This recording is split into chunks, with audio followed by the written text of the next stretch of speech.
जी, नमस्कार। नमस्कार। 6 नवंबर को टाउन हॉल में भ्रष्टाचार विरोधी सम्मेलन जो होने जा रहा है, उसे कराने का उद्देश्य क्या है?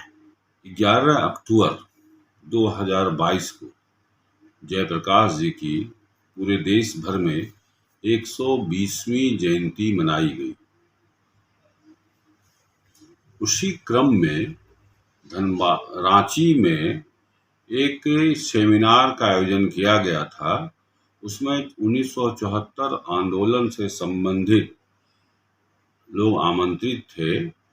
राज्य के कोने-कोने से ऐसे लोग आए जिनका 1974 के आंदोलन में बहुत सक्रिय योगदान रहा, लंबे समय तक जेल में रहे, मीसा में रहे, डीआईआर में रहे, defence of India rule, maintenance of internal security act, ऐसे सब मामले में वर्षों तक जेल काटा उन्होंने, लेकिन उस मशाल को कमजोर नहीं होने दिया था।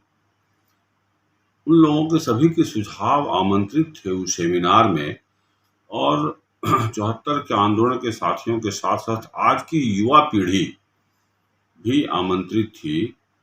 तो हम लोग एक आकलन करना चाहते थे कि आज की युवा पीढ़ी सोचती क्या है, या जो 74 के आंदोलन के लोग हैं, आज सब 70 पार है, उनकी आयु सबकी 70 के पार है, वो आज कहाँ खड़े हैं, उनकी आज मानसिकता क्या है, सोच में है, क्या देख रहे हैं, क्या सोच रहे हैं, सरकार के बारे में क्या नजरिया है, व्यवस्था के बारे में क्या नजरिया है। ये एक आकलन करने का एक माध्यम था वो सम्मेलन।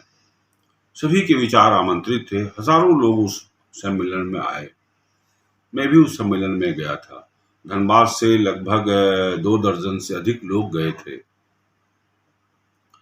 तो हमने देखा कि अधिकांश लोग कह रहे थे कि बहुत भ्रष्टाचार की जड़ें काफ़ी गहरी हो गई है, काफ़ी मोटी हो गई है, काफ़ी मजबूत हो गई है, और भ्रष्टाचार पर तो अब कोई बोलना भी नहीं चाहता है, जबकि हर व्यक्ति पीड़ित है। जो बोलना नहीं चाहते हैं, जिनको नेतृत्व करना चाहिए, वो भी पीड़ित हैं भ्रष्टाचार से, वो भी भ्रष्टाचार के शिकार हैं। आप इस एक बहुत बढ़िया एक वक्ता ने बताया कि किसी ब्लॉक में चले जाइए, अगर 100 आदमी हैं तो 100 आदमी से पूछा जाए कि आप किस काम के लिए आए हैं, जी। और आप जिस काम के लिए आए हैं उसके लिए कितनी बार आ आए हैं, कितनी दफा आप आ चुके हैं। तो बोला आश्चर्यजनक परिणाम आया। उसने अपने निजी अनुभव बताए कि उसने एक बार ऐसा प्रयोग किया एक ब्लॉक में जाके, तो किसी ने कहा मैं 10 बार से आ रहा हूँ, किसी ने कहा मैं 20 बार से आ रहा हूँ, किसी ने कहा मैं 30 बार से आ रहा हूँ, लेकिन मेरा काम नहीं हो रहा है। दशा और दिशा क्या होनी चाहिए, ये अब आवाम ही बताए। आवाम से पूछा जाए कि आप कैसे इसका समाधान चाहते हैं, क्योंकि हम तो लोकतंत्र में हैं, जिसका सबसे आधार पहला तो कानून है, संविधान है, अदालतें हैं, व्यवस्थाएं हैं, उसके आधार पर ही हम लड़ाई लड़ सकते हैं। इसलिए उसकी अगली कड़ी के रूप में धनबाद में यह निर्णय लिया गया 6 नवंबर 2022 को रविवार को न्यू टाउन हॉल में भ्रष्टाचार विरोधी प्रतिनिधि सम्मेलन का आयोजन किया गया है, जिसमें धनबाद, बोकारो और गिरिडीह 3 जिले के प्रतिनिधि लोग आ सकते हैं। एक टोल फ्री नंबर जारी किया गया है 9106000257। कोई भी व्यक्ति जो अपनी बात रखना चाहता है कि वो कैसे पीड़ित है, कब से पीड़ित है, क्या उसकी समस्याएं हैं, सभी को उसमें अपनी बात रखने का अवसर मिलेगा। ऐसे सभी लोग टोल फ्री नंबर में मिस कॉल देके अपना रजिस्ट्रेशन करवा सकते हैं। और इस पूरे आयोजन के केंद्रीय अध्यक्ष माननीय सरयू राय जी हैं, पूर्व मंत्री और वर्तमान में झारखंड विधानसभा के सदस्य, जिनकी एक पहचान ही है, हमेशा भ्रष्टाचार के खिलाफ लड़ते रहे हैं। अपने 74 के आंदोलन से मेरा उनसे व्यक्तिगत संबंध रहा है। एक आंदोलनकारी हम लोग 74 से रहे हैं, शुरू से वो जुझारू रहे हैं, और उन्होंने सबके सहयोग पर इसका नेतृत्व करने का बीड़ा उठाया है। बहुत मुश्किल से उन्होंने अपनी सहभागिता के लिए स्वीकार किया है।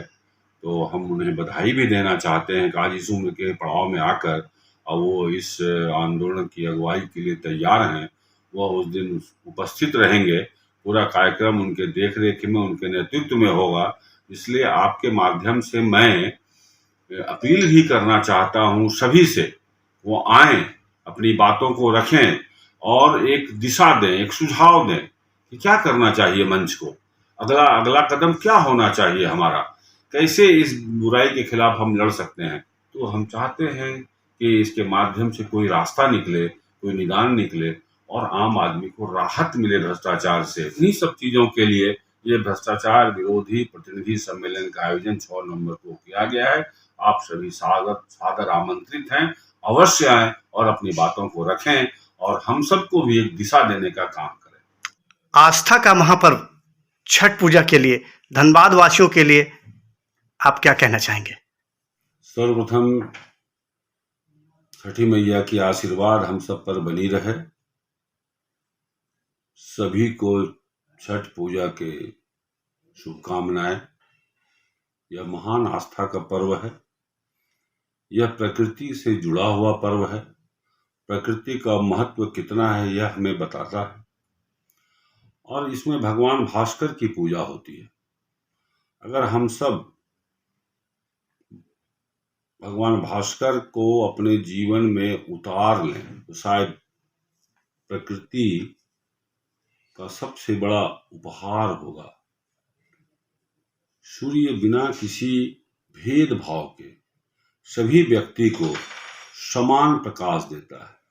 झोपड़ी हो या टालिकाएं हो, खेत हो, खलियान हो, सभी के घरों पर एक समान प्रकाश देना, यह कितनी बड़ी बात है। यह संदेश है हर आदमी को जीवन में ये अगर उतार ले कि उसका जीवन सभी के लिए बिना राग द्वेष, बिना धर्म मजहब का भेदभाव किए, बिना जाति का भेदभाव किए, सब के लिए जो समर्थवान लोग हैं, जो शासन प्रशासन सत्ता में बैठे हुए लोग हैं, जो नियम कानून और व्यवस्था को देखने की जिम्मेवारी है, वो सब यदि भगवान सूर्य की तरह सब पर एक समान भाव से अगर देखें और उसी भाव से सबका समस्या का निराकरण हो, तो मैं समझता हूँ कि कहीं कोई अनाचार, दुराचार, पापाचार, भ्रष्टाचार रह ही नहीं जाएगा। और सबको समान रूप से ध्यान रखना और किसी से कोई भेदभाव नहीं करना, मैं समझता हूँ यही जीवन का संदेश है। छठ मैया के पर्व में ये संदेश छुपा है। इस संदेश को समझने की जरूरत है।